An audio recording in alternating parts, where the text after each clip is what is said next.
कार्तिक आर्यन हमारे साथ मौजूद हैं। कार्तिक, बहुत बहुत धन्यवाद कि आप हमारे साथ जुड़ रहे हैं, समय दे रहे हैं, और जो ये अहम हमारी मुहिम है कि हमें अपने बुजुर्गों का ध्यान रखना है। आप लोग जो कहते हैं वो एक हमारी पूरी युवा पीढ़ी जानती है, समझती है, उसको फॉलो करती है। आप लोग इंस्पायर करते हैं। क्या आज कहना चाहेंगे आप इस मुहिम के मुतालिक? जी, पहली बात तो मैं मतलब ये जो आपकी मुहिम है और हम सबकी इनफैक्ट मुहिम है, मैं बहुत शुक्रगुजार हूँ कि ऐसी चीज़ें हो रही हैं हमारे देश में। एंड स्पेसिफिकली इंडिया की बात की जाए तो जिस तरीके से ये जो हम एल्डर लोगों की बात कर रहे हैं, या फिर जो बुजुर्ग लोग हैं, वो उनमें हमने अभी तक ये देखा है, ये पूरी तरह प्रूवन नहीं है, लेकिन फिर भी लॉजिक के हिसाब से कोविड-19 या कोरोना, इम्यूनिटी जिनकी कम होती है या फिर जिनकी एज ज़्यादा है, उनमें ज़्यादा फैलने के चांसेस हैं, उनमें ज़्यादा होने के चांसेस हैं।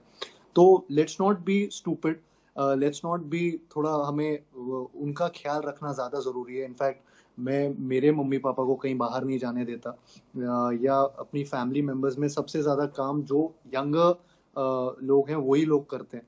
तो ये मुहिम बहुत इम्पोर्टेंट है कि हम लोग उनका ख्याल रखें। हम लोग ऐसी कंट्री में हैं जिस कंट्री में यंग जनरेशन बहुत है, लेकिन ओल्ड जो हमारे एल्डरली हैं, उनकी हम इज्जत करते हैं। और ये एक बहुत अच्छी बात है, एक इंडिया की, एक हमारे देश की, जिसमें हम उनके साथ रहते हैं, उनकी इज्जत करते हैं और उनका ख्याल रखना अ, हमारे हमारे लिए सबसे इम्पोर्टेंट चीज़ हम मानते हैं। तो ये एक और आई थिंक ये कहीं न कहीं ये कोरोना के टाइम पे, इस लॉकडाउन के पीरियड में बहुत इम्पोर्टेंट चीज़ है। इनफैक्ट मैं अभी आज पढ़ रहा था, अगर आपने लंदन में देखा हो तो कोविडेट्स करके कुछ लोगों को बुलाया जा रहा है, बिकॉज़ वहाँ पे कुछ लोग हैं जो जानबूझ के पार्टीज़ कर रहे हैं। ये लंदन, इंग्लैंड की बात कर रहा हूँ मैं। जहाँ पे लोग पार्टीज़ कर रहे हैं, जानबूझ के कोरोना के एंटी जा रहे हैं, जो रूल्स गवर्नमेंट ने लागू किए हैं वहाँ पे। राइट। जानबूझ के कर रहे हैं ताकि ये चीज़ के एंटी वो जा पाएँ। हमें Crazy, ये सब yeah. चीज़ें, हमें It's उनकी crazy. तरह स्टूपिड नहीं होना, हमें इतना, इसीलिए वो कोविडियट्स कहते हैं उनको। और ये बहुत ही गलत बात है जो वो लोग कह रहे हैं, Right. कर रहे हैं, जिसकी वजह से Can you just, ये फैल रहा है। sorry to interrupt, this is Pranoy here.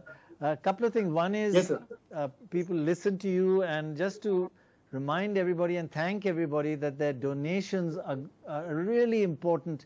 You have donated in the past for our seniors, and we've created in Tamil Nadu, a most beautiful old people's home. I've been there, and it really has made a huge difference to our lives, and that the viewers, it's all because of you, and in fact also a health center in Uttarakhand. So it's very important. But from you, Karthik, I just wanted to, any stories that you remember from your childhood about your elders and your seniors, and that have inspired you in life, and that you'll never let them walk alone? I think, sir, because I have lived away from my parents for many years. They were in Gwalior and I have been in Bombay, Mumbai. तो जब, because मैं इतना दूर रहा हूँ, और अब जो लॉकडाउन के चलते मैं अपने पेरेंट्स और सब उनके साथ रह रहा हूँ, मम्मी पापा के साथ रह रहा हूँ। My sister is also with me. अलग अलग सिटीज में हम लोग थे पहले, और अभी फाइनली हम लोग साथ रह रहे हैं। लॉकडाउन के टाइम हम साथ हैं, एंड थैंकफुली हम लोग साथ हैं। बट ऐसे बहुत लोग हैं जो अलग अलग सिटीज में फंस गए हैं, जो अपने पेरेंट्स के साथ नहीं है, या फिर अपने लव वंस के साथ नहीं है, या एल्डरली अलग रह रहे हैं और यंगर वंस अलग रह रहे हैं। आई थिंक तो मुझे पता है कि what it feels like when your parents are away, and उनको जरा सा जुकाम भी हो जाए तो आपके दिमाग में क्या चलता है। And I mean, the culture in our country is to work hard all our lives and then enjoy whatever little bit after retirement. So we don't take 3 holidays a year like the first world countries. So it's all the more our responsibility to take care of or of all the senior citizens.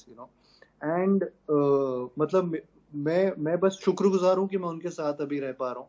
But if I would have been distant, वो किसी और शहर, वो शायद ग्वालियर में होते, मैं मुंबई में होता, I couldn't have, I don't know मेरा क्या मुझ पे बीत रही होती। And I really request everyone कि वो लोग भी जितना ख्याल रख सकते हैं अपने पेरेंट्स का या एल्डर्स का, बिल्कुल रखना चाहिए।